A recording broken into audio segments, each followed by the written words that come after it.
బైబిల్లో వైరుధ్యాలున్నాయా? మా దేవుడు పొరుగువారిని ప్రేమించమన్నాడు అని తెగ ఊదరగొడుతూ ఉంటారు క్రైస్తవులు.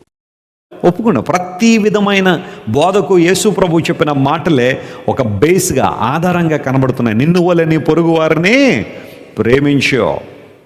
రెండవది, నిన్ను వలె నీ పొరుగు వారిని ప్రేమించు. ఇంతకు మించిన గొప్ప సంగతే లేదు పో అన్నాడట. వారు చూపించే బైబిల్ వాక్యం ఇదే.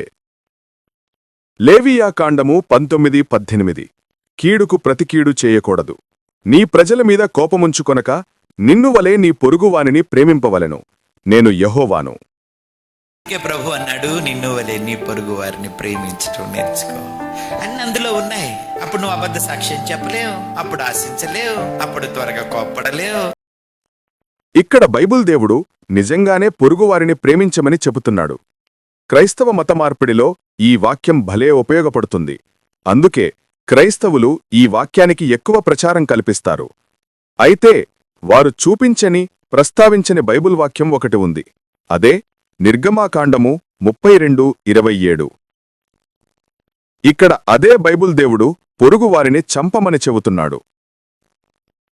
అతడు వారిని చూచి, మీలో ప్రతివాడును తన కత్తిని తన నడుమున కట్టుకుని పాలములో ద్వారము నుండి ద్వారమునకు వెళ్ళుచు, ప్రతివాడు తన సహోదరుణ్ణి, ప్రతివాడు తన చెలికానిని, ప్రతివాడు తన పొరుగువానిని చంపవలనని ఇజ్రాయేలీయుల దేవుడైన యెహోవా సెలవిచ్చుచున్నాడనెను.